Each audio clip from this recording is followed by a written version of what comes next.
자, 46페이지 5번에 이제 소속공인중개사 있죠. 예, 소속공인중개사는 정의를 한번 좀 읽어보면 개공이 소속된 공인중개사로서 중개 업무를 수행하거나 중개 업무를 보조하는 자를 소속공인중개사라고 하죠. 거기 그 두 가지 소공의 업무 쪽에다가 채색을 좀 하시겠습니다. 첫 번째 중개 업무 수행 쪽이랑 그 다음에 중개 업무 보조. 예. 그러니까 중개 업무를 수행한다는 거는 누구의 업무를 수행한다는 뜻일까요? 다시, 자, 소공이 중개 업무를 수행한다라는 말이 먼저 앞에 나왔잖아요. 여기서 중개 업무를 수행한다는 거에서 중개 업무는 누구의 업무겠느냐 이런 질문을 드린 거예요. 이제 소공 본인의 업무를 말해요. 소공 본인의. 그래서 소공 스스로가 중개 업무를 할 수가 있습니다. 그 다음에 뒤에 나오는 중개 업무를 보조한다라는 말을 썼잖아요. 거기서 말하는 중개 업무는 누구의 중개 업무를 말하냐면 그건 개공이에요. 그러니까 소공이 본인 스스로가 중개 업무를 수행하는 것도 할 수 있고, 그렇죠? 그리고 개공의 중개 업무를 뭐 할 수도 있고요. 보조할 수도 있고 그렇다. 이렇게 두 가지로 기억해 주시고, 밑에 내려오시면 이제 소공의 의무가 공의무, 사의무 이렇게 나눠질 수 있는데 소공에게도 공의무가 있고 또 사의무가 있고 그래요. 그것도 참고하시고, 물론 소공도 무슨 책임을 부담하냐면 세 가지 책임, 의무가 있으니까 당연히 책임도 있겠죠. 책임에는 세 가지 뭐 있다 그랬죠 아까? 민사와 형사와 그리고 행정상 책임 뭐 이런 것들이 있습니다. 그리고 이제 소공의 권리 같은 것도 있는데 뭐 중개 업무를 하다 보면 뭐 여러 가지 이제 권리 뭐 이런 것들이 있겠죠. 뭐 참고하시면 되겠고, 여섯 번째 중개 보조원이 있는데 예, 중개 보조원은 네 번째 줄에 보면 이런 말 나오네요. 중개 보조원은 뭐가 아닌 자로서 이런 말이 있어요. 공인중개사 아닌 자. 예, 거기다 우리 채색 한번 해주시겠습니다. 공인중개사가 아닌 자로서 개공에 소속되어 중개대상물에 대한 현장 안내 일반 서무 등 개공의 중개 업무와 관련된 단순한 업무 보조, 거기도 채색. 단순한 업무 보조. 그럼 정리하면 중개 보조원은 뭐가 아닌 자여야 합니까? 공인중개사가 아닌 자여야 돼. 인자 아닌 자 이렇게 나눌 때 아닌 자여야 하고, 그 다음에 중개 업무를 수행하는 게 안 되니까 무슨 업무만 보조한다 이래야 되겠어요. 단순한 업무 보조. 여기서 질문, 단순한 업무는 누구의 업무일까요? 원래가 개공의 업무겠죠. 원래 개공의 단순한 업무인데 그걸 누가 보조해 줄 수 있다고요? 중개보조원이 보조해 줄 수 있다. 그럼 여기서 말하는 단순한 업무는 어떤 것이냐면 현장 안내 일반 서무. 그러니까 뭐 집을 보여준다거나 뭐 혹은 그 일반적인 뭐 그 서무, 중개 그 사무소에서 발생할 수 있는 일반적인 사무들이 있잖아요. 전화 받고 뭐 손님 응대하고 뭐 이런 거, 이런 것들이 일반 사무가 되겠죠. 밑에 이제 중개보조원도 공의무, 사의무 뭐 이런 걸 이제 부담하니까 그 뒷장 넘겨 보시면 의무가 있으니까 나아가서 뭐 또 있겠어요? 책임도 당연히 있겠죠. 그런데 거기 중개보조원 책임 부분에서 3번 동그라미 3번에 보면 행정상 책임 부담 X 이렇게 돼 있죠, 그죠? 그 제목만 좀 채색해 주시고요. 거기는 별표도 한 번만 좀 해보겠습니다. 자, 음주운전을 아까 하게 되면 민사 책임도 있고 또 형사 책임도 있고 또 무슨 책임도 있다 그랬죠? 마지막에 행정상 책임. 그런데 만약에 무면허 상태에서 음주운전하면 어떻게 될까요? 무면허에서 운전하면 민사 책임은 그대로 있고 그 다음에 형사 책임도 그대로 있는데 무슨 책임이 없어요? 행정상 책임, 즉 면허 취소, 면허 정지가 없겠죠. 왜 면허 취소, 면허 정지가 왜 없는 거예요? 면허가 없기 때문에. 그러니까 중개보조원은 그렇게 생각하시면 돼. 뭘 취소하거나 뭘 정지할 게 없으니까 행정상 책임은 따로 부담하지 않는다. 다시 말씀드리면 중개보조원은 책임이 무슨 책임하고 무슨 책임밖에 없는 거예요. 민사 책임과 형사 책임밖에는 없는 겁니다. 행정상 책임은 뭔가 이렇게 부담할 것이 있을 때 그 책임을 지는 거겠죠. 그 다음에 이제 7번에 보면 고용인이라고 하는 개념이 있는데 이 고용인은 누구랑 누구를 합쳐 고용인이라고 부른다. 소공과 중개보조원을 합쳐서 이제 고용인이라고 부르는데, 자, 요거 우리 고용인과 관련해서요. 여백에다 좀 하나만 좀 간단하게 적어 놓아 볼게요. 고용인은 두 사람을 합쳐 부르는 말이라 그랬어요. 누구하고 누구하고요? 소공과 중개보조원을 합쳐서 고용인 뭐 이렇게 부르는데, 법인의 사원 또는 임원이라는 개념이 있다 그랬죠. 지난주에 얼핏 말씀드렸는데, 법인의 사원 또는 임원이라고 하는 개념은 여기서 말하는 사원이 무한책임 사원의 준말이에요. 무한책임 사원. 임원은 뭐 보통 뭐 이사, 감사 뭐 이런 사람들을 보통 임원이라고 하는데, 이 사람들은 대개 직급에 대한 개념이고요. 직급이 높은 사람 아니면 낮은 사람. 직급이, 그러니까 그 회사나 뭐 이런 조합에서 직급이 높은 사람, 낮은 사람, 높은 사람을 사원 또는 임원이라고 얘기를 하거든요. 그러면 이 사원 또는 임원은 직급에 대한 개념이니까 개인인 계공에서는 없어요. 그러면 어디에서만 있는 개념일까요? 법인에서만. 그러니까 법인에서만 사원 또는 임원이다 이렇게 얘기하잖아요. 그러니까 뭐 이제 이런 얘기인 거죠. 우리가 회사에 가잖아요. 회사에 가면 제일 높은 사람이 누구죠? 사장 있을 거 아니야. 그 사장이 뭐에 들어가요? 사원 아니면 임원에 들어가는 거죠. 그럼 사장 밑에 뭐 있어요? 뭐 이사 있잖아. 이사도 사원 또는 임원이 있죠. 뭐 감사 같은 것도 있고, 그 다음에 뭐 부장, 차장, 과장, 뭐 대리 뭐 이런 거 있을 거 아니에요. 근데 그런 것들은 이제 사원 또는 임원은 아닌 거고. 그러면 그런 회사 말고 일반적인 그냥 개인 중개사무소에 가면 이사, 뭐 대표이사 이런 거는 없잖아요. 그냥 계공 있을 뿐인 거지. 물론 이제 뭐 책 같은 거 뭐 이제 개인 사무실에 가면 이제 개인 사무실이에요. 여기 출입문이면 쑥 들어가요. 그럼 여기에 이제 누가 앉아 있냐면 계공이 앉아 있다고 치죠.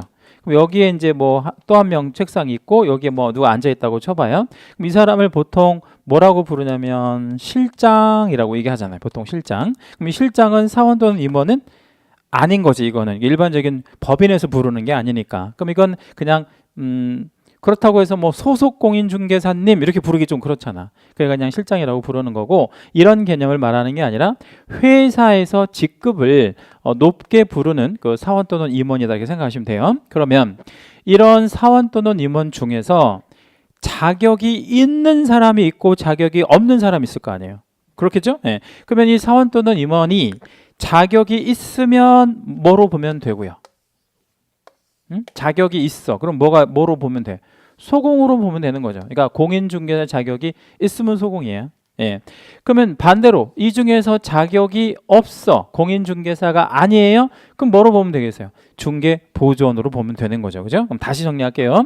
고용인 안에는 그러면 법인에서 말하는 사원 또는 임원도 포함된다, 포함되지 않는다?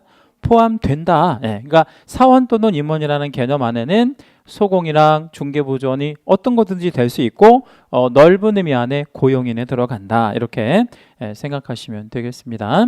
고용인 안에는 직급이 높은 자들도 포함되는 게요.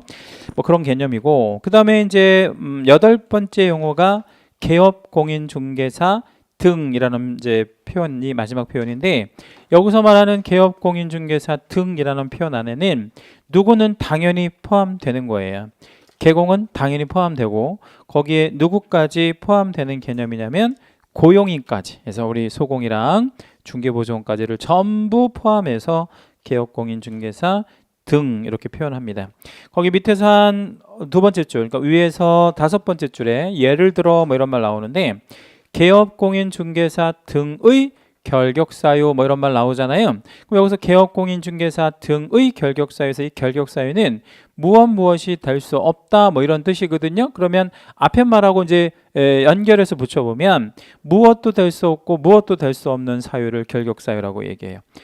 계공도 될 수 없고 나아가서 고용인도 될 수 없는 뭐 그런 사유를 개업공인중개사 등의 결격사유라고 합니다. 잠시 후에 그건 이제 다시 한번 말씀드리고요. 자, 이제 3편으로 넘어가시겠습니다. 3편으로 가시면 공인중개사 법령상 내용 입문에서 52페이지 제목 1번에 보면 중개업 등록과 결격사유 뭐 이런 말 있는데, 무등록으로 중개업하면 된다 안 된다? 안 되죠. 그러면 등록을 하고 해야 되는데 등록을 할 때 이제 문제가 좀 있는 사람들이 좀 몇 명 있겠네요. 자, 옆에도 한번 적어놔 볼게요. 공인중개사가 있는데 얘가 개공이 되는 일, 개공이 되는 일, 이거 굉장히 중요한 일이잖아요. 근데 얘가 개공이 되려고 하면 뭐가 되어져야 하냐면 등록이 되어져야 하는데 자, 예를 하나 좀 들어봅니다. 미성년자가 있어요. 미성년자는 만 몇 세에 달하지 아니한 자를 미성년이라고 한다 그랬죠? 19세. 19세에 달하지 아니한 자를 미성년이라고 했는데 이 미성년자가 공인중개사가 되는 거는 상관없잖아요. 그죠? 그런데 개공이 되는 거는 좀 문제가 있지 않을까요? 왜 개공이 되는 건 문제가 있냐면 아까 개공이 되면 무슨 의무도 있고 무슨 의무도 있고 그렇다 그랬어요. 공 의무도 굉장히 많이 부담하고 또 무슨 의무도 사 의무도 많이 부담을 해야 되고 그렇죠? 공의무, 사 의무를 부담하게 되면 자연스럽게 얘가 이런 의무들을 감당하지 못하면 뭣도 책임도 져야 되고 그 책임에는 아까 얘기한 대로 뭐 손해배상도 해줘야 되고 얘가 만약에 한 15 정도 먹어내라고 쳐봐요. 근데 책임진다라고 하는 거에서 뭐 손해배상 책임 같은 거 이것도 문제가 좀 되겠지만 더 나아가서 무슨 뭐 형사책임 뭐 징역을 받거나 벌금을 내거나 아까 제가 공인중개사법에서 무려 19가지 원인에 의해서 징역 가거나 벌금 낼 일이 있다 그랬는데 이런 것들 부담시키는 것 자체가 좀 문제가 있다고 생각되어지죠. 그래서 공인중개사가 되는 거는 지장이 없으나 개공이 되는 거는 좀 문제가 있잖아요. 그래서 걸러내는 거예요. 이런 거를 감당할 수 없는 사람들을 걸러내는 거야. 그래가지고 이 등록의 결격사유라고 하는 것이 있는데 이 결격사유에 걸린 사람들은 일로 못 가는 거죠. 그럼 이 결격사유라는 것은 걸러내는 거라 이거 책임을 감당할 수 없는 사람들을 걸러내는 개념을 결격사유라고 한다 이렇게 생각하시면 돼요. 이 결격사유가 우리 법에서는 제일 중요한 주제. 그래서 탑 1 가장 중요한 우리 과목에서 제일 중요한 항목입니다. 이게 뭐 제일 중요한 것 중 하나다도 아니고 그냥 제일 중요한 거야. 탑 1. 다시 한번 말씀드릴게요. 결격사유는 이렇게 그 어떤 책임을 감당하기가 좀 어려운 사람들을 걸러내는 그런 사유를 결격사유라고 한다 이렇게 생각하시면 돼요. 그러면 결격사유를 그냥 주관적으로 뭐 공무원들이 판단하는 거면 좀 안 되겠잖아요. 뭐 공무원이 이 사람은 안 돼 이렇게 판단하면 안 되니까 미리 딱 정해놓고 여기에 해당되는 사람들은 뭐가 될 수 없다. 뭐 개공이 될 수 없다. 이렇게 이제 딱 표현하는 거잖아요. 그래서 그 결격 사유가 그 밑에 이제 박스에 보니까 왼쪽 거는 큰 의미 없고 이거는 뭐 시험 볼 수 없는 거니까 오른쪽에 개업공인중개사 등의 결격 사유가 몇 개가 있냐면 무려 12개가 있는데 이 12가지 자체가 일단 중요하고 나중에 이제 이것들에 대해서는 저랑 같이 암기를 좀 할 거예요. 암기를 할 정도로 중요하고 이 내용들이. 근데 사실은 이제 이게 내용도 내용이지만 더 중요한 것들이 있어요. 그 더 중요한 게 바로 뭐냐면 오른쪽에 보니까 그러니까 박스 밑에 53페이지 중간에 결격사유 해당 시 뭐라고 되어 있죠? 효과. 이 내용이 훨씬 더 중요해요. 내용적으로 보면. 이거는 이제 잠시 후에 말씀드리도록 하고 결격사유 12가지가 대충 어느 것들이 있는지 한번 읽어보도록 할게요. 지금은 그냥 큰 부담 없이 보시면 돼요. 결격 1번이 미성년자. 아까 말씀드린 대로 미성년자는 공인중개사가 되는 것까지는 상관이 없으나 뭐가 되기는 어렵다는 거죠. 개공이 되거나 뭐 소공이 되거나 중개보존이 되거나 이런 건 안 된다. 그 다음에 2번이 피성년 후견인 또는 피한정 후견인 뭐 이런 것도 이제 그 개공이 되기는 어렵죠. 그 다음에 세 번째 파산 선고를 받고 복권되지 아니한 자. 이 파산 선고를 받고 복권되지 아니한 자라는 것은 이제 뭐 그 사업 같은 거 하다가 도저히 돈을 갚을 뭐 이런 상황이 안 돼서 법원에다가 난 돈 못 갚겠다 뭐 이렇게 그냥 선고를 받은 거 이거를 뭐라고 해요? 파산 선고 이렇게 이야기합니다. 뭐 참고하시고 3. 금고 이상의 실형 선고를 받고 이랬는데 아까 형벌이라고 하는 거에서 가장 센 게 뭐라고 했죠? 제가 제일 센 거 사형, 그 다음에가 징역, 그 다음 뭐라 그랬죠? 금고. 그러니까 금고면 꽤 센 거예요. 9가지 형벌 중에서 세 번째 들어가는 거야. 금고 이상의 형의 실형 선고를 받고 그 집행이 종료되거나 집행이 면제된 날로부터 3년 경과되지 아니한 자, 이 자가 이제 소위 이제 개공이 되어질 수는 없다는 거죠. 왜냐하면 이 사람은 집행이 다 끝났는데도 왜 3년 동안 안 되느냐면 이제 추가적인 페널티를 좀 받는 거야. 너 나쁜 짓을 했으니까 몇 년 기다렸다가 해. 3년 기다렸다가 해. 뭐 이런 얘기고.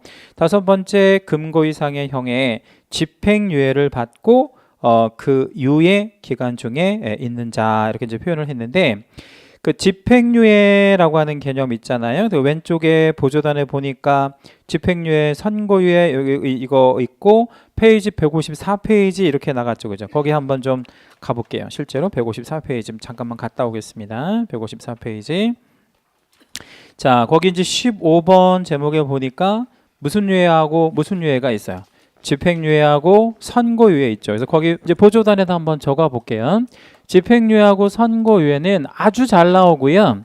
꼭 알고 계셔야 돼요. 개념적으로 중요한 얘기인데 집행유예는 뭐고 선고유예는 뭐냐, 이런 개념이에요. 집행유예와 선고유예가 있다.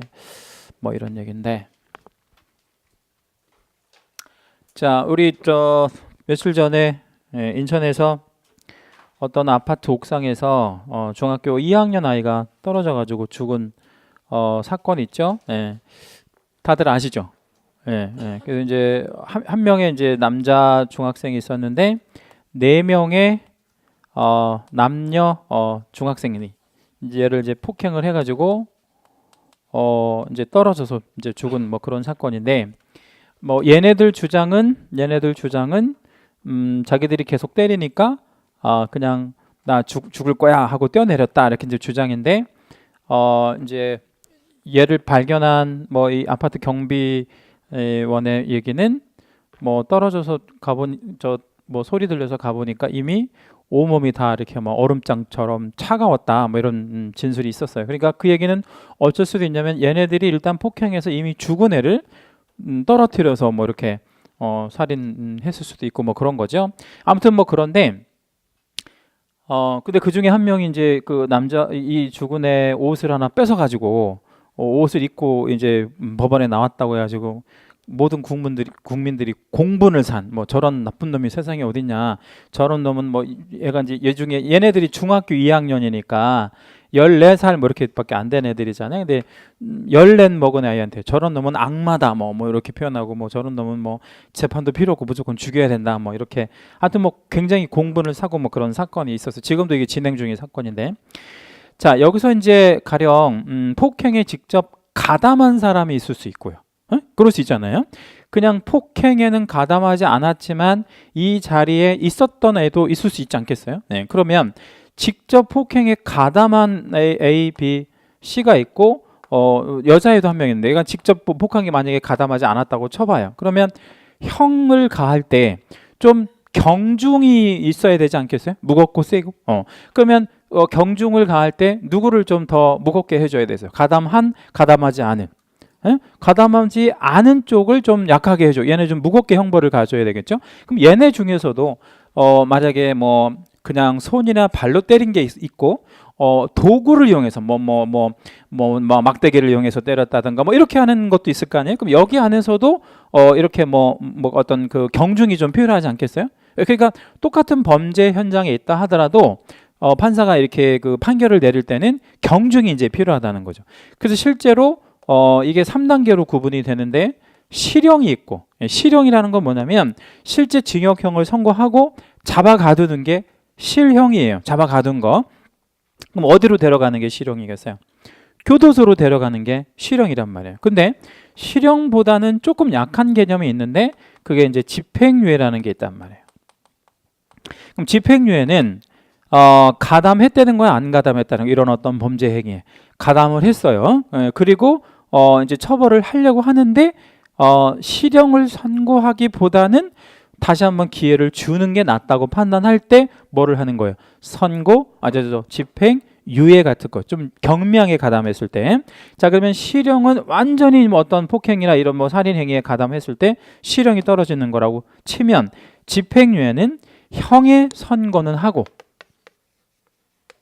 형의 선고는 일단 하고, 어디로 데려가는 거를 조금 유예하는 거, 교도소로 데려가는 거를 좀 유예하는 거, 즉 집행을 유예한다. 집행을 몇 년 동안 유예해 주는 거죠. 너 지금 학생이니까 학업을 마치는 동안까지는 내가 유예해 줄게. 이렇게 유예하는 게 집행유예예요. 그러면 중요한 얘기를 한번 해볼게요. 집행유예는 형의 선고를 받았다, 안 받았다? 받았다. 예. 그러니까 형의 선고는 하고 집행만 유예하는 거예요. 그러니까 다시 말씀드리면 결격사유다, 결격사유가 아니다. 결격사유에 들어가는 거예요. 왜냐하면 형의 선고를 받았으니까. 이렇게 이제 생각을 하시면 돼. 그런데 이 중에서 직접 폭행에 가담하진 않고, 야 너네 왜 그래 하고 막 말렸다 이 말이야. 이렇게 말렸다고. 그렇지만 그런 현장에 있기는 했어. 그리고 나중에 만약에 뭐 말을 맞춰서 난 뭐 이렇게 거짓말을 했다든가 이렇게 하면 이것도 처벌은 하기는 하되 직접적으로 폭행에 가담하지는 않았기 때문에 선고하는 것 자체를 조금 뭐 하겠다라고 판단할 수 있어요. 유예하겠다. 너는 지금 학생이고 그러니까 동종의 전과도 없고 하니까 한번 봐줄게, 이런 의미예요. 그럼 선고유예는 정리해 볼게요. 형의 선고를 받고 안 받고, 안 받고 그냥 유예하는 개념이에요. 형의 선고를 그냥 유예했다고. 자 그러면 집행유예와 선고유예의 차이는 뭐예요? 형의 선고를 받았느냐 안 받았느냐. 그러면 형의 선고를 받았으면 지금 우리가 보려고 하는 결격사유에 들어가고 안 들어가고? 들어가. 근데 여기는 들어가지 않는다는 거죠. 왜 안 들어가? 유예받았으니까. 이렇게. 그러면 이왕 받는 거 실형, 집행유예, 선고유예 중에서 뭘 받는 게 좋은 거야? 선고유예를 받는 게 훨씬 더 좋은 거죠. 물론 뭐 이거보다 무죄 판결을 받는 게 더 좋긴 하지만 아무튼 뭐 셋 중에 하나라도 받으려면 선고유예 뭐 이렇게 받아야 돼요. 근데 아까 이제 말씀드렸는데 이 중에 한 명이 제가 볼 때는 정말 나쁜 놈이 하나 있더라고. 제일 폭행에도 제일 많이 가담하고, 이 죽은 아이 그 잠바를 뺏어가지고 입고 이제 그 경찰에 출석하는 아주 그 진짜 악마 같은 놈이 한 명 있어요. 근데 얘가 처음에는 이 옷 어디서 났냐 이렇게 물어봤더니 그 아이 거 뺏어서 입었다 이렇게 얘기를 했는데, 어저께 다시 말을 바꿨어요. 어저께 또 뭐라고 바꿨냐면 그 아이, 죽은 아이하고 내 옷하고 바꿔 입었다 이렇게 말을 또 바꾼 거야. 근데 왜 하루 사이에 이렇게 말을 바꿨냐면 14살 먹은 애가 어떻게 그런 얘기를 했겠느냐 이렇게 이제 생각을 해보면 그 사이에, 하룻밤 사이에 누구를 한번 만난 거야. 변호사를 만난 거야. 변호사가 코치를 했겠지. 왜냐면 이거 옷 뺏어서 입으면 강도까지 들어가는 거니까, 뭐 절도나 강도까지 들어가는 거니까 이게 쉽지 않은 일이 되니까 이렇게 이제 코치를 해줬겠죠. 그래서 제가 그거 기사를 쭉 보면서 변호사가 세상에서 제일 나쁜 사람 같아. 네, 변호사가 제일 나쁜 사람은 변호사고, 그런 생각을 했어요. 근데 또 한편으로 생각해 보면 변호사가 좋은 일도 하나요, 안 하나요? 좋은 일도 하죠. 억울한 어떤 뭐 예를 들어 우리 저 영화 변호인이라는 영화에 보면 뭐 억울한 뭐 이런 그 사람들을 대변하고 이런 일도 하잖아요. 근데 이게 참 동전의 양면이 있는 것 같아요, 변호사가. 그렇다고 변호사가 또 잘하는 일만 하는 거는 아니잖아요. 그래서 그거 보면서 이 사건에 관련해서 코치한 변호사는 정말 제가 볼 때 자식이 없는 사람인 것 같아요. 어떻게 그렇게 코치를 했을지 좀 그렇긴 하고, 아무튼 그래요. 이와 같이 형을 가할 때 경중을 해서 실형, 집행유예, 선고유예 이렇게 이제 나눠가지고 단계별로 선고를 한다라는 거. 우리가 집행유예하고 선고유예가 있는데, 집행유예는 뭐에 들어간다는 거? 결격사유에. 얘는 결격사유에 들어가지 않는다는 거. 이렇게 이제 구분하시면 되겠습니다. 다시 이제 앞으로 오셔가지고요. 52페이지. 5번을 다시 한번 읽어볼게요. 결격 5번. 금고 이상의 형에 무슨 유예를 받고 집행유예, 그 기간이 이제 경과되지 아니한 사람은 결격사유. 만약에 시험에 금고 이상의 형의 선고유예를 받고 기간이 경과되지 아니한 자 이렇게 나왔으면 얘는 결격이다, 결격은 아니다. 결격은 아닌 거죠. 그런 식으로 이제 구분해서 기억하시면 되겠고 6번 자격이 취소되고 3년 경과되지 아니한 자. 아까도 말씀드렸듯이 자격이 취소가 되면 3년 동안 시험도 못 보지만 다시 개공이 되거나 그런 게 안 된다는 거죠. 페널티를 추가로 받는다는 거. 7번째 자격이 정지된 자로서 정지 기간 중에는 이제 개공이 될 수 없습니다. 업무를 할 수 없는 거니까 소공도 당연히 안 되고 8번 개설 등록이 취소된 후에 3년 역시 경과되지 아니한 자라고 했는데 자격이든 등록이든 그냥 취소되는 게 아니라 뭔가 잘못했을 때 취소되는 거잖아요. 그러니까 뭔가 잘못해서 취소가 되면 몇 년 기다렸다가 해라 이런 의미가 되겠습니까? 3년 기다렸다가 해라 뭐 이런 얘기가 되는 거죠. 그리고 9번째는 업무 정지를 받고 폐업 신고를 한 자로서 업무 정지 기간이 경과되지 아니한 자. 그러니까 업무 정지 기간 동안 자기 거 폐업하고 또다시 다른 사무실을 차리고 그러면 안 된다는 거겠죠. 10번째는 업무 정지를 받은 개업공인중개사인 법인의 업무 정지 사유가 발생한 당시에 사원 또는 임원이었던 자로서 당해 개공에 대한 업무 정지 기간이 경과되지 아니한 자. 자, 10번 결격 관련해서는요. 오른쪽 보조단에다가 사례 하나만 좀 적어 놓을게요. 자, 제가 이제 법인인 개공을 한번 요렇게 한번 표기해 볼게요. 제가 개 이렇게 법개라고 썼어요. 그럼 법인인 개공의 준말이죠, 그죠? 이 법인인 개공의 준말이라고 한번 좀 생각하시고 여기에 보면 누가 있을 수 있냐면 대표도 있을 수 있고요, 뭐 감사도 있을 수 있고요, 그냥 뭐 소공이 있을 수도 있고 또 중개보조원이 있을 수 있고 뭐 그렇잖아요. 예. 자, 그런데 이 중에 감사 한 명이 법을 위반을 한 거예요. 위법한 행위를 한 거야. 예. 그럼 위법한 행위를 했는데 얘도 물론 처벌을 받아요. 얘도 물론 처벌을 받지만 이 위법한 행위가 개공의 업무를 정지해야 할 만한 사유더라. 다시요. 얘가 법을 위반했는데 그 법을 위반한 행위가 얘한테도 어떤 책임이 있지만 개공한테 업무를 정지해야 될 만한 사유가 생겼다 이거야. 그러면 누구의 업무를 정지시켜야 되겠어요? 얘 말고. 잘못은 얘가 했지만 누구의 업무를 정지해야 되겠어요? 법인의. 왜냐면 법인인 개공이 법인이 개공이라 그랬으니까. 그러면 관청에서는 누구한테 이제 업무 정지를 해야 되냐면 이 법인인 개공한테 업무 정지를 내려야 된다 이 말이에요. 왜? 얘가 한 위법 행위가 뭐를 정지할 만한 행위야? 업무를. 예. 근데 누구의 업무를 정지한다고? 개공. 법인인 개공의 업무를 정지한다고. 여기까지 이해되죠? 그죠? 여기까지 이해되시죠? 예. 이러면 누구를 결격사유에 빠뜨리겠다는 거냐면 얘는 그냥 업무를 정지받은 거예요. 개공은. 법인은. 예. 그럼 얘는 내가 잘못해서 법인이 업무 정지에 지금 들어간 거잖아요. 그죠? 그럼 이 책임을 물어서 너가 잘못했으니까 너를 뭐로 빠뜨리겠다 이런 얘기예요. 결격 사유에 빠뜨리겠다 이 얘기입니다. 10번을 정리하면 얼마 동안? 얘가 받은 업무정지 기간 동안. 그렇죠? 네, 그러면 다시요. 법인의 사원 또는 임원이 감사도 사원 또는 임원에 들어가는 거예요. 높은 직급이니까 뭘 잘못해가지고 법인이 업무정지를 받으면 그 업무정지를 받게 만든 사원 또는 임원인 감사가 뭐에 들어간다? 결격사유에 들어간다. 이 얘기예요. 언제까지? 법인이 받은 업무정지 기간 동안. 만약에 6개월짜리 먹었다. 그러면 얘가 얼마 동안 결격에 들어간다는 거예요. 6개월 동안 그 결격사유에 들어간다. 이렇게 생각하시면 돼요. 요 10번을 다시 한 번만 읽어봐 드릴게요. 업무정지 처분을 받은 개업공인중개사인 법인의 업무정지 사유가 발생한 당시에 사원 또는 임원이었던 자로서 당해 개공에 대한 업무정지 기간이 경과되지 아니한 자. 자, 그 다음에 이제 11번째 결격이 있는데 이 법, 여기서 이 법은 무슨 법이지요? 공인중개사법에 의해 300만 원 이상의 벌금형. 거기다 우리 채색 하나만 해주세요. 그 표현이 좀 결격에서는 가장 잘 나오는 표현 중에 하나인데 300만 원 이상의 벌금형. 아까 우리 형벌이 4가지 형벌 아까 제가 말씀드렸잖아요. 제일 센 게 뭐라 그랬죠? 사형, 그 다음에 뭐라 그랬지? 징역, 그 다음에가 금고, 그 다음에 뭐였어요?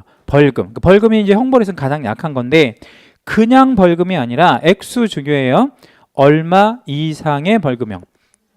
300만 원. 300만 원 이상의 벌금형을 선고받고 3년 경과되지 아니한 자는 결격사유다. 이런 얘기 되는 거죠. 그럼 만약에 공인중개사법 위반으로 200만 원 벌금형을 받았대. 200만 원. 결격사유이다, 결격사유 아니다. 아닌 거가 되겠죠. 정확히 얼마 이상일 때, 300만 원 이상일 때. 그러면 정확히 299만 원을 받았대요. 결격이에요, 아니에요? 아니에요. 그럼 얼마를 받아야? 300만 원. 300만 원 이상이니까 300만 원부터 결격사유가 되는 거죠. 12번째, 사원 또는 임원 중 결격사유가 있는 법인. 자, 칠판을 잠깐 볼게요. 자, 얘가 법인이잖아요. 그죠? 얘가 법인인 계공인데 얘가 뭐에 걸려죠? 결격사유에. 그럼 얘도 지금 뭐에 걸린다는 거예요? 결격사유에 걸린다. 그러니까 사원 또는 얘네 둘을 합쳐서 사원 또는 임원이라고 하는데, 그러니까 이사나 감사 이런 걸 이제 사원 또는 임원이라고 하는데 누가 결격에 걸리면 얘도 결격에 걸린다 이 말이에요. 그러면 어떻게 해야 되냐면요. 얘는 얘를 뭐 해야 되겠어요? 내보내줘야 돼. 그걸 해소한다 그래. 해소. 그래서 이거를 2달 안에 해소해야 되고요. 그렇지 않으면 여기 등록이 취소될 수 있어요. 근데 요거에 대한 얘기는 잠시 후에 다시 한번 드려볼게요. 요거 마지막 12번째 결격은 얘가 결격에 걸리면 법인도 같이 결격에 걸려버린다. 뭐 이런 얘기 되는 겁니다. 자, 그러면 이제 그 아까 제가 서두에 제일 중요하다고 말씀드렸던 양가로 이번에 결격사유 해당 시 효과 이런 말이죠. 요 얘기를 좀 해볼 건데 요거는 그림으로 좀 제가 설명을 드릴 건데요. 요거는 좀 그려 놓으십시오. 굉장히 중요한 얘기고 우리 법에서는 제일 중요한 거예요. 제가 요거 다 그림 그리고 나서 별표 몇 개 하나 보세요. 좀 이따가 한번 보여드릴 거고. 자, 요런 박스가 있다고 일단 먼저 생각해 보죠. 이 영역은 중개업의 어떤 바운더리를 이렇게 그린 거, 이게 중개업의 영역이라고 한번 생각해 보겠습니다. 여기에 어떤 공인중개사 한 명이 있는데 이건 공인중개사 사자를 쓴 거예요. 한자로. 공인중개사가 여기에 이렇게 들어가려고 하는 거죠. 만약에 등록을 하고 들어가면 등록을 하고 이상 없이 여기에 들어가면 얘는 신분이 뭐가 되는 거죠? 개공이 되는 거죠. 등록을 하고 들어갔대, 그러면 개공이 되는 거예요. 그렇죠? 그럼 얘는 뭐가 아니기 때문에 이제 그 등록이 된 거예요. 지금 우리가 배우고 있는 게 뭐지? 결격사유. 결격사에 걸리지 않았어야 들어가잖아요. 결격에 걸리면 걸러내니까. 근데 얘가 여기에 들어갔다. 그럼 얘는 뭐가 아닌 상태가 되는 거지? 결격사유가 아닌 상태가 되는 거 맞죠? 그죠? 그런데 얘가 이미 뭐에 걸렸다면요? 결격사유에 걸렸다면 뭐 예를 하나 들어서 300만 원 이상의 벌금을 받고 2년밖에 안 된 사람이었대. 그럼 여기에 들어갈 수 있어요? 못 들어가요? 못 들어가죠. 이게 첫 번째 결격사유의 효과가 되는 겁니다. 다시 한번요. 이게 1번 한번 적어볼게요. 결격사유 해당 시 효과는 등록을 못하게 한다. 등록을 못하게 한대. 자, 두 번째는요. 얘가 공인중개사인데 등록만 있는 게 아니라 이렇게도 들어갈 수 있잖아요. 여기에 소속이 되어서 들어갈 수도 있잖아요. 그렇죠? 소속이 될 수도 있잖아. 그럼 소속이 되어서 만약에 들어가면 얘가 뭐가 되는 거야? 소공이 되는 거죠. 여기 이제 소공이 이제 여기 있을 수 있는 거죠. 그럼 어떤 소공이 한 명 있다고 생각해봐요. 그럼 그 소공은 뭐에 해당되지 않아서 중개업에 종사할 수 있는 거예요. 결격사에 해당하지 않아서. 그런데 만약에 얘가 뭐였다면? 결격사였다면 소공이 될 수 없죠. 될 수 없잖아. 그럼 이게 2번이 되는 거예요. 자, 그러면 결격에 해당이 되면 뭐가 될 수 없어? 등록. 그죠? 그리고 두 번째 뭐가 될 수 없어? 소속. 그러니까 고용도 안 된다는 거야. 이러한 효과가 이제 두 가지 지금 자 등록과 고용이 될 수 없다라는 거죠. 같은 말로 고용이라고 그래요. 이거 등록도 안 되고 고용도 안 된다. 그러니까 소속도 안 된다. 같은 말이에요. 이렇게 이제 효과. 여기까지는 그닥 중요한 건 아니에요. 자, 그러면 이 상태에서 이제 이미 뭐하고 뭐가 되어진 사람이, 개공과 소공이 되어진 사람이, 그러니까 여기에 들어간 사람이 후발적으로 뭐에 걸릴 수 있어요? 결격사유에. 그러니까 중개업을 하다가 결격사유에 걸릴 수 있을 거 아니겠어요? 그렇잖아요? 예. 이에도 마찬가지로 소속 공인중개사로 근무를 하다가 뭐에 걸릴 수 있죠? 결격사유에 걸릴 수 있을 거 아니에요. 예. 그러면 얘네들을 어떻게 해야 되느냐, 이런 이제 문제가 남잖아요. 얘네들을 어떻게 해야 돼? 내보내야지. 내보내야죠. 예. 어떻게 내보내냐면 얘는 누가 내보내면 되겠어요? 이 개공을 이렇게 들어가게끔 해준 주체가 누구야? 이 등록을 해준 거는 관청에서 해준 거잖아. 그 관청에서는 얘를 뭐 할 거냐면 등록을 취소시키는 거죠. 예, 그래서 이게 세 번째 효과인데 등록 취소가 되어집니다. 등록 취소. 예, 그런데 이 등록 취소가 이제 번호로 하면 3번이고 얘가, 그러니까 등록이 취소되는 요 현상이 제가 수업하는 과정에서 유일무이하게 별을 5개 하는 거예요. 요게. 그러니까 우리 법에서 딱 하나, 요것만 별 5개 한다고. 근데 내용적으로 되게 간단하잖아요. 뭐냐면 이미 뭐가 되어진 사람이, 개공이 되어진 사람이 뭐에 걸리면, 결격사유에 걸리면 그의 등록은 뭐 된다? 취소된다. 자, 여기서 취소될 수 있다 아니면 취소된다 중에서 된다가 맞아. 그러니까 무조건 취소되는 거야. 왜? 빼내야 되니까. 그렇죠? 이게 세 번째 효과. 자, 그러면 이제 소공하고 이제 누가 남냐면 중개보조원도 있을 수 있잖아요. 그렇죠? 예, 중개보조원도 있는데 얘도 말하자면 이제 결격사유에 걸렸다고 쳐봐요. 뭐 하다가 결격에 걸린 거야? 그 일하다가. 예. 자, 그러면 이 소공하고 중개보조원 빼내야 돼? 아니면 안 빼놔도 되겠어요? 빼내야지. 예. 근데 이때 빼낼 때 개공 같은 경우에는 어떻게 해서 빼냈죠? 개공은 등록을 취소해서 빼냈잖아요. 그런데 소공하고 중개보조원은 등록을 취소해서 빼낼 수가 없잖아요. 왜 그러냐면 소공하고 중개보조원은 이 어떤 영역에 들어가게끔 해준 게 사실은 개공이란 말이야. 왜 개공이냐면 개공이 얘네들을 고용했으니까. 그럼 다른 차원의 문제잖아요. 그러니까 관청에서는 결격에 걸린 소공하고 중개보조원에 대해서는 직접적으로 빼낼 수가 없으니까 누구한테 압력을 행사해야 되겠어요? 개공한테. 여기도 넣어준 사람이 개공이니까 해서 얘네들을 뭐 하라고 압력을 행사해야 되겠어? 빼내라고. 누구한테? 개공한테. 근데 그거를 해소 사유라고 해요. 이게 네 번째 사유가 돼요. 네 번째 효과. 그러니까 빼내야 된다 이 말이에요. 빼내야 된다. 그럼 이게 기간이 필요해 아니면 기간이 필요 없어?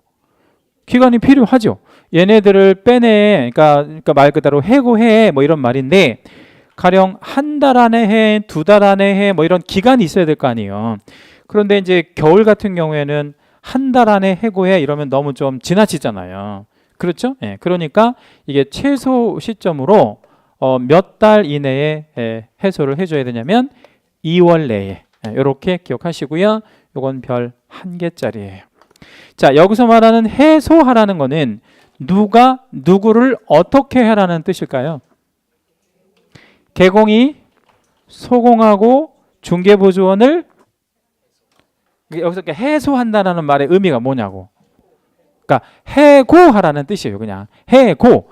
얘네를 고용한 게 개공이니까 내보내 이런 얘기 되는 거죠. 자, 그러면 이 박스 영역을 다시 한번 생각을 한번 해보면요. 이 박스 영역을 다시 한번 생각해 보면 아주 간단해요. 결격이 처음부터 걸린 애들은 못 들어가네. 그렇죠? 진출을 못 하잖아. 그런데 또 하나의 개념은 뭐냐면 이미 들어가 있는 애들이 뭐에 걸리면, 결격사유에 걸리면 어떤 식이 됐든 간에 퇴출된다는 얘기예요. 그죠? 그러면 결격사유에 해당이 된 사람은 못 들어가고 이미 들어간 사람들은 퇴출이 되니까 뭐가 아닌 사람들만 이 영역에 남게 되는 거예요. 결격사유가 아닌 사람들만 남게 되어지는 효과가 있는 거죠. 내용적으로 간단하죠. 그런데 개공이 등록을 취소시킨다. 이 표현은 아주 제가 5번 얘기했어요. 중요합니다. 제일 중요한 것 중에 하나. 근데 이제 이거를 이렇게 물어주면 쉬운데, 이렇게 물어주면 쉽다고. 왜? 개공이 결격에 걸리면 그의 등록은 취소한다. 이건 아무도 안 틀린단 말이야. 근데 어떻게 물어주냐면 이렇게 물어준단 말이에요. 잘 들어보세요. 개공이 금고 3월에 실형을 받았다. 개공인데 금고 3월에 실형을 받았다. 그러면 그의 등록은 반드시 취소하여야 한다. 이렇게 물어버린다고. 그럼 취소하는 게 맞아, 안 하는 게 맞아? 지금 대부분의 여러분들의 표정이 뭔 소리야 이런 표정이었는데 다시 말씀드릴게요. 이거 써볼게. 개공이 있는데 얘가 금고 3월에 실형을 받았대요. 금고 3월에 실형을 받았대. 그러면 그 개공의 등록을 꼭 취소하여야 한다. 이렇게 제가 지금 질문을 드린 거예요. 이거의 OX를 한번 결정해 보라고. 자, 결격사유 지금 번호로 말하자면 4번을 한번 볼게요. 결격사유 4번을 한번 볼게요. 네. 결격사유 4번. 그게 뭐죠? 금고 이상의 실형을 받은 거잖아. 그럼 이거 결격이네. 그죠? 그럼 이 그림에 대입해 보세요. 그러면 개공인데 주어가 개공이잖아. 개공인데 금고 3월에 실형을 받았으면 뭐가 된 거야? 결격에 걸린 거잖아. 그럼 어떻게 돼? 등록은 꼭 취소. 등록은 꼭 취소. 오, 이렇게 되는 거죠. 이 시험은 이렇게 나온다고. 그렇죠? 예. 그럼 이 주어를 살짝 가리고 이걸 또 다시 그림으로 말씀드려볼까요?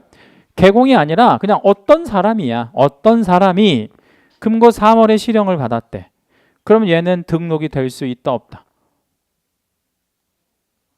없다. 그거는 이거를 얘기하는 거지. 자, 어떤 사람이 금고 3월에 실형을 받았대. 그냥 개공이 아니라 어떤 사람. 그럼 그 사람은 개공이 될 수가 없는 거지. 그런 거죠? 네. 그러면 결격사유는 두 가지 종류가 있네요. 어떤 두 가지? 이거에 들어가는 결격사유가 있고 이거에 해당이 되는 결격사유가 있다는 거예요. 그러면 이거랑 이거의 차이는 뭔 차이가 있냐면 이거는 못 들어가게 하는 거예요. 못 들어가게 하는 거. 이건요. 나오게 하는, 퇴출되게 하는 거예요. 그럼 이거랑 이거는 완전히 다르잖아요. 그래서 이거를 원시적 결격이라고 하고요. 이건 처음부터 결격이었다 그래서 원시적이라 그래. 그러면 여기 안에 들어가는 요 내용은 나중에 걸린 거잖아요. 이거는 무슨 결격이라고 하냐면 후발적이라 그래요. 요렇게 구분만 해 주시면 돼요. 자, 그럼 이제 우리 과목에서 제일 중요한 거를 말씀드린 거예요. 지금 다시 한번 설명을 드릴게요. 처음부터 결격이면 이걸 무슨 결격이라고 한다고? 원시적. 그럼 못 들어가요. 응? 못 들어간다고. 들어갈 수가 없어, 진출. 그런데 후발적으로 결격에 걸린다면 그 후발적 결격에 걸린다는 게 뭐야? 이미 개공하고 소공하고 중개보증까지 다 된 사람이 나중에 결격에 걸리면 어떻게 된대? 퇴출되어진다 이거죠. 개공이면 어떻게 되고? 취소, 소공하고 중개보증이면 해소. 그래서 해고해야 하는 그런 효과가 생기는데 몇 달 안에 해고를 해야 된다고요? 2달 안에. 이렇게. 만약에 해고 못하면 개공한테 이제 어떤 처벌이 떨어지겠죠. 그건 나중에 말씀드리고요. 자, 이제 53페이지를 한번 와보면 상단에 원시적 결격, 후발적 결격 이렇게 이제 구분해 놨는데요. 이 원시적 결격, 후발적 결격을 이렇게 구분해서 출제하지는 않아요. 구분해서 출제하지는 않으니까 따로 이렇게 암기하거나 그럴 필요는 없습니다. 다만 이런 결격이 두 가지로 구분을 할 수는 있구나. 네? 할 수는 있구나. 이렇게는 기억을 하고 계셔야 됩니다. 밑에 이제 쭉 내려오시면 2번 제목에 개공의 종별 변경 이런 말 나오는데 이 개공의 종별 변경이라고 하는 개념이 유형을 바꾼다라는 거라고 생각하시면 되겠어요. 그래서 거기도 보조단에다가 하나 좀 적어 놔 보겠습니다. 종별을 바꾼다라는 얘기는 크게 두 가지 개념이 있는데요. 자, 제가 공개라고 쓸게요. 예, 그리고 법계라고 한번 써볼게요. 자, 요렇게 종별이 바뀔 수 있을까요? 없을까요? 그러니까 공인중개사인 개공이 법인인 개공으로 이렇게 바뀌는 거 가능하겠죠, 그죠? 이렇게 가능합니다. 대신 어떻게 바꿀 수 있죠? 이렇게 바꾸려면 어떻게 바꿔야 되겠어요? 내가 공인중개사가 법인인 개공으로 가려면 뭐를 만들어야 돼, 내가? 그렇지, 법인을 만들어서 종별을 바꿔야 되잖아요. 그런데 이거랑 이거는 잘 보면 개인에서 법인으로 갈아타는 거잖아요. 그렇죠? 네, 그럼 반대로 법인인 개공에서 공인중개사인 개공으로 이렇게 바꿀 수 있을까요? 오른쪽에서 왼쪽으로. 있을 수 있겠죠. 어떻게 하면 되겠어요? 법인 없애버리고 해산하고 그냥 독립해도 되겠죠. 이렇게 왔다 갔다 할 수 있는데 이거를 종별 변경이라고 하고, 이렇게 가는 거는 개인에서 법인, 법인에서 개인으로 갈아타는 거니까 유형이 좀 간단하지는 않고 이거를 신규 등록 형태로 갈아타야 돼요. 그러니까 다시 말씀드리면 무슨 얘기냐면 이거 없애고 이거 간다 이 말이에요. 이거 없애고 이거 간다. 그러면 등록번호는 바뀌고 안 바뀌고? 바뀌는 형태의 개념. 등록 신청, 신규 등록 형태로 가는 거예요. 등록번호 바뀐다. 한번 적어볼게요. 등록번호는 바뀐다. 변경. 예. 그런데 이게 약식으로 하는 종별 변경이 하나 있는데, 자, 부계라고 쓸게요. 자, 부계는 뭐 약자? 부칙 개공. 부칙상의 개공이 공인중개사인 개공으로 이렇게 바꿀 수가 있어요. 근데 요거는 유형을 살펴보면 뭐에서 뭐로 갈아탄다라는 걸 알 수 있어요. 개인에서 개인. 이렇게 갈아탈 때는 신규 등록으로 하지는 않고요. 유형이 같으니까 요거는 등록증에 표기된 위치만 바꾸면 되는데, 이걸 등록증 재교부 이렇게 표현을 하고요. 얘는 등록번호는 안 바뀌는 뭐 이런 방식이라고 생각하시면 돼요. 그러니까 예를 하나 좀 들어보면 이거를 좀 여러분 이해하시기 쉽게, 우리 자동차 번호판 색깔이 지금 3개가 있거든요.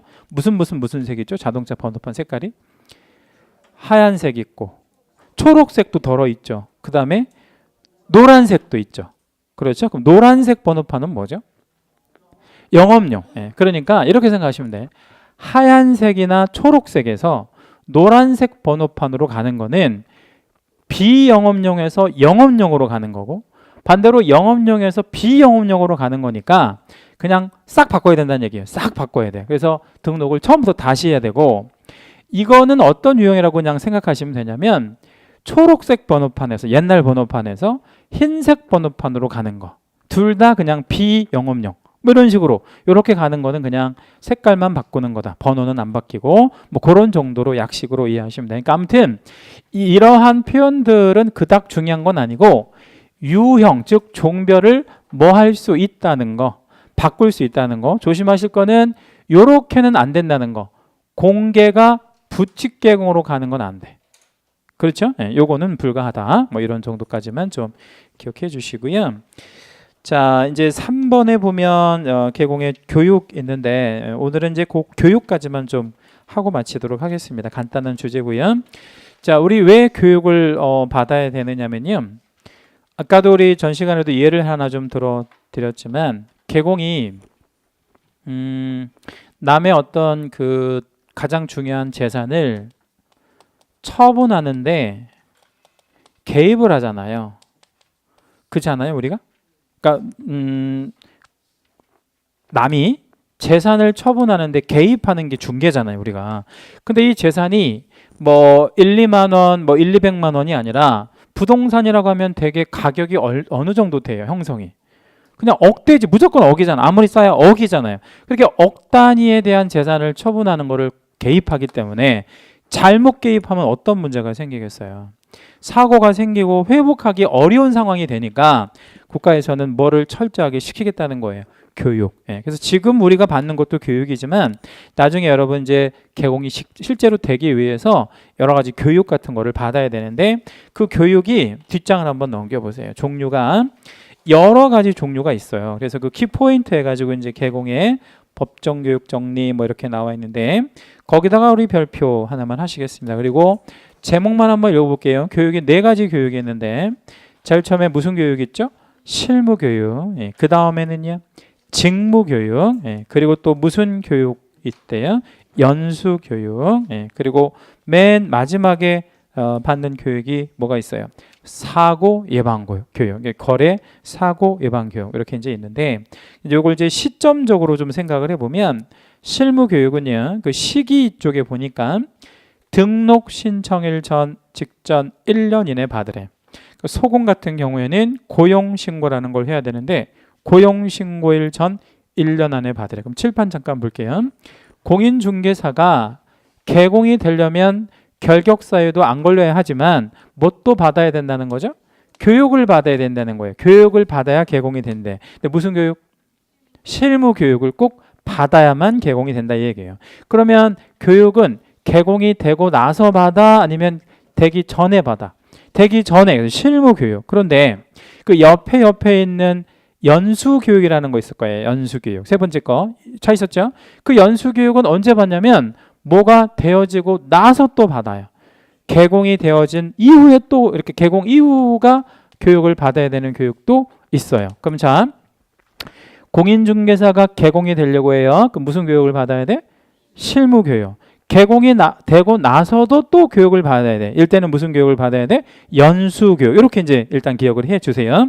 그러니까 이제 시점은 이제 그런 개념이고 대상을 좀 살펴보면 실무교육은 개공이 되거나 소공이 되려고 하는 사람이 교육을 받아야 돼. 그러니까 소공도 중개업을 할 수 있으니까 당연히 소공도 뭘 받아야 되냐면 실무교육을 받아야 됩니다.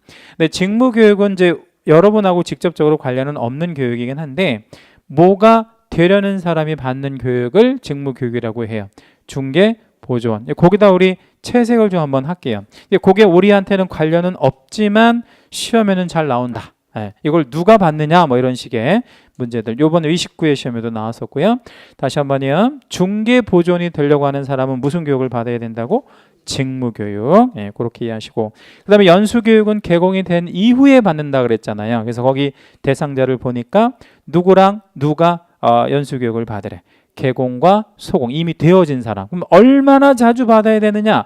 주기가 뭐 몇 년마다 한 번씩 받아야 되느냐? 이렇게 보니까 그 위에 몇 년에 한 번씩 받아야 돼. 2년마다. 거기다 우리 채색 한 번만 해 주시고요. 2년에 한 번씩 이렇게 받아야 된다. 칠판 한번 보겠습니다. 자, 공인중개사가 소공이 되려고 해요. 소공이 되려고 해요. 그러면 소공은 고용이 되는 거잖아요. 그럼 고용되기 전에 교육 받아야 안 받아요? 받지. 무슨 교육? 실무교육. 소공이 됐어. 소공이 되고 나서 또 교육 받아 안 받아? 받아. 무슨 교육? 연수교육. 2년 있다가 반대로 개공이 되려고 해. 공인중개사가 개공이 되려고 그래요. 교육 받아 안 받아? 받아. 무슨 교육? 실무교육. 개공이 됐어요. 그리고 나서 또 교육을 받지. 무슨 교육? 연수교육. 그러니까 개공하고 소공은 받는 교육이 똑같아. 이렇게 생각해 주시면 되겠고요. 사고예방 교육이라는 게 있는데 그 사고예방 교육은 누구를 대상으로 하는 교육인지 보세요. 개업, 공인중개사 등. 여기서 말하는 개업, 공인중개사 등 안에는 누구랑 누구까지 싹 들어가는 개념이라고 그랬죠? 개공과 소공과 중개보조원까지 다 들어가는 그런 개념. 왜냐하면 사고는 누구나 다 칠 수 있으니까 뭐 그런 정도 보시고 내용은 한번 읽어보시고 시간이 있는데 시간은 제일 길어야 되는 교육이 무슨 교육 같아요? 느낌적으로 봤을 때 실무. 그 다음 길어야 되는 교육은 연수. 그리고 이제 가장 짧아도 되는 교육은 직무교육. 직무교육은 3-4시간 정도 직업윤리 정도만 교육할 거고요. 자, 그 다음에 이제 제재 파트에 대한 설명을 잠깐 드리는데 칠판 잠깐 볼게요. 공인중개사가 실무교육을 안 받으면 어떤 불이익이 있죠?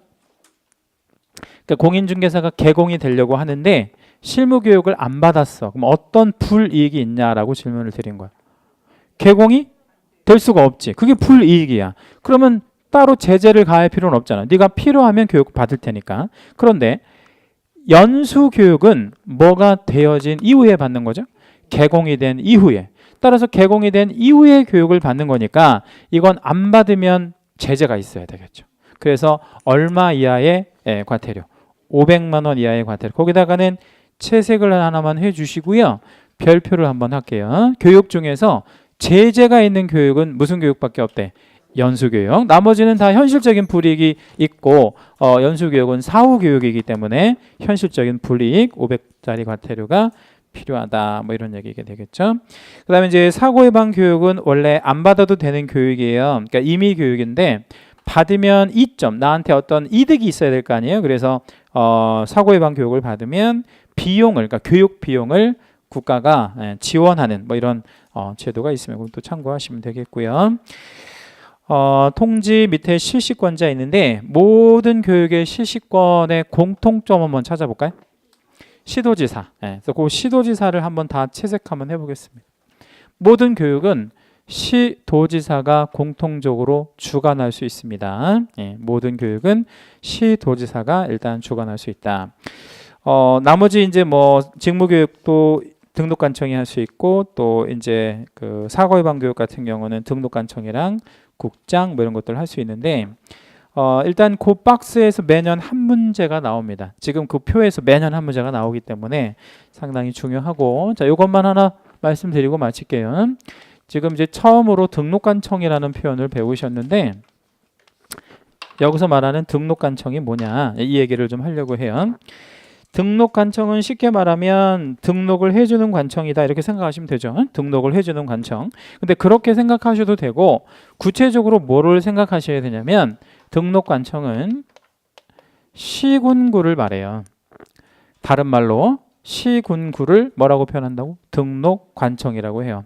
그럼 여기서 말하는 시군구가 있다면 여기서 우리 지난주에 그 시군구에서 시가 자치시, 비자치시 뭐 해서 자치시 개념, 지방자치단체인 시 뭐 이런 거 얘기했잖아요. 그럼 여기는 무슨 시 같은 게 여기 들어가냐면 특별시, 광역시 같은 거는 빼고 특별시, 광역시 빼고 뭐만 들어가는 거예요? 보통시만 들어가는 거지.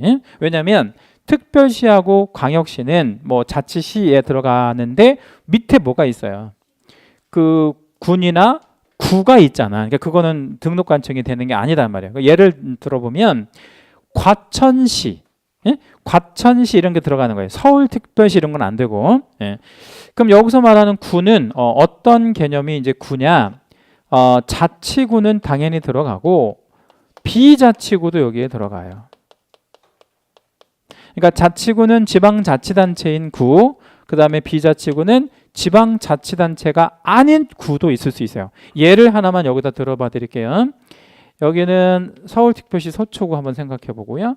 여기는 경기도 수원시 영통구를 한번 생각해 볼게요. 그러니까 이런 차이가 있는데 서초구는 어디 밑에 있는 구죠? 서울특별시, 그러니까 특별시, 광역시 밑에 있는 구들은 다 자치구예요. 자치구. 근데 비자치구는 뭐냐면 무슨 시 밑에 있는 구예요. 그냥 보통시, 일반시 밑에 있는 구잖아. 그러니까 이거를 비자치구라고 그래요. 그럼 얘가 왜 비자치구냐? 이 구청장은 선거를 통해서 뽑는 게 아니다 이런 얘기죠. 그럼 얘는 선거를 통해서 뽑는 거고 전혀 다른. 아무튼 앞으로 수업 시간에 등록관청이라는 말을 쓰면 자치구, 비자치구에서 다 들어간다 이렇게 생각하시면 돼. 그러니까 모든 구로 끝나는 거는 다 뭐가 된다고요? 등록관청이 돼. 근데 만약에 이제 수업 시간에 그러니까 공법 시간에 지방자치단체인 시군구 이러면 얘하고는 좀 다른 개념이고요. 공인중개사법에서 등록관청은 요 시군구를 정확히 얘기한다는 거 기억해 주시면 되겠습니다. 내가 사무실을 두려고 하는 지역 관할하는 시군구를 등록관청이라고 부른다. 자, 오늘 수업은 여기까지 하고요. 다음 주에는 이제 등록 기준 정도부터 다시 하시도록 그렇게 하겠습니다. 자, 여러분 고생하셨고요. 다음 주에 뵐게요. 수고하셨습니다.